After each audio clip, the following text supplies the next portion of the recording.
So a few weeks ago, I had a friend reach out to me who wanted a commission in my style of them and their partner, and I wanted to put them in this cozy space with lots of books and some hot tea or coffee, and um, we went back and forth a little bit, and we decided on this scene.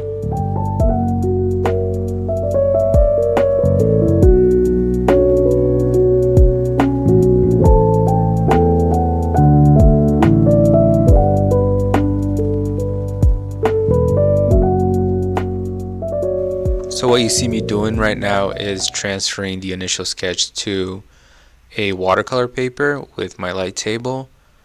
Um, that way I'm going to be able to do all my inking and then my painting on top of this, and I also get to keep the original sketch in case I need it or in case I mess up.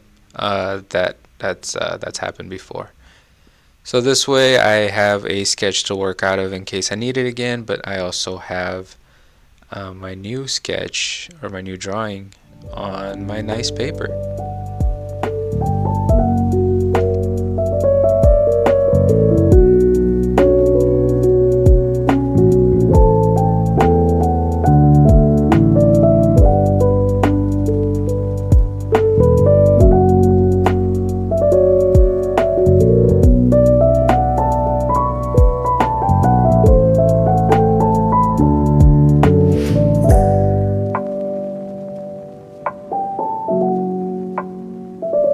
After I got the drawing transferred over to the watercolor paper, I then began outlining it with my brown ink.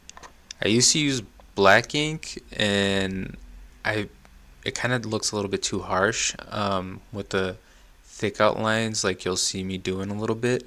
So I switched over to the brown and sometimes sepia ink. I think it overall makes the illustration look a little bit warmer. And I also heard that Studio Ghibli,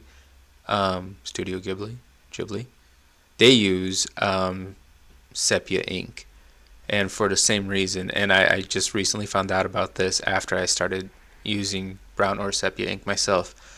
I think I'm onto something here. I mean, if they're doing it. But yeah, it kind of warms up the whole drawing and gives it that cozy feeling that I'm looking for in most of my art. So I'm going to go through and ink all of the rest of this, and then I'll come back when I start doing the thicker outlines.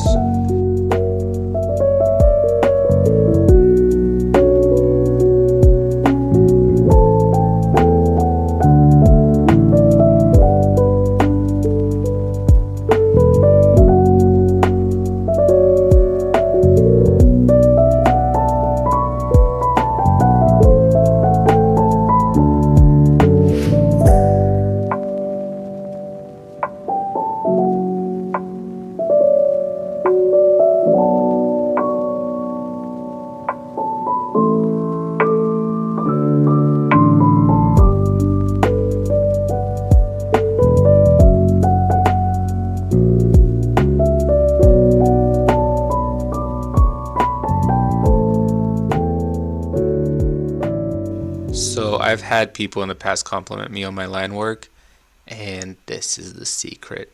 I go over it twice. So it's kind of hard to see here, but I think you might be able to see it in a little bit. What I'll do is I'll make the second line go a little bit further out than the first one, and then I'll fill it in. It gives me some really nice control as far as thick and thin lines, and you can kind of see that on the corners right there, where when I see a corner I'll go over it a little bit more and make that a little bit thicker. And I'll usually try to do it on the side facing away from the light, so I'll have my thinner lines going on the side that's towards the light, and then I'll have thicker lines on the side that's away from the light. I try to do this on the foreground to make it pop, so you're going to see that all the lines in the back are going to stay the same. They're going to be like that sort of thin line, and then all the lines on the front, they're going to be the thicker lines that I like to do.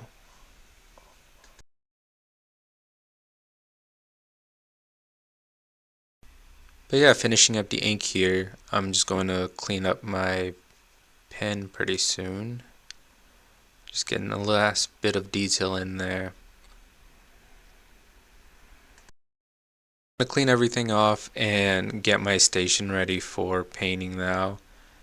We're gonna do watercolor over the ink. Once the ink is dry, I can usually use my watercolor over it with no problem.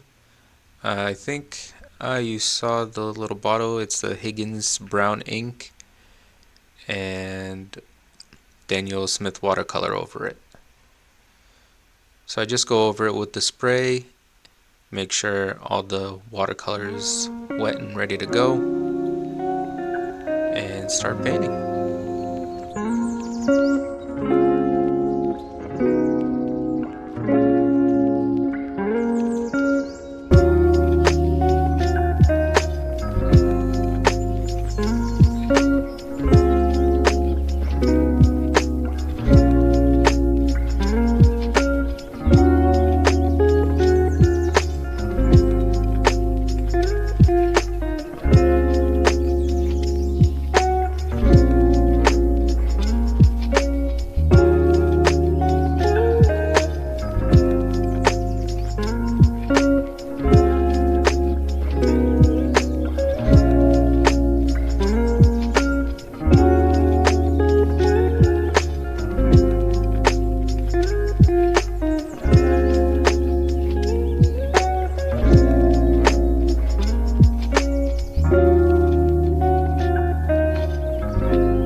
So yeah, we're just about done here. I'm just adding some of the last shadows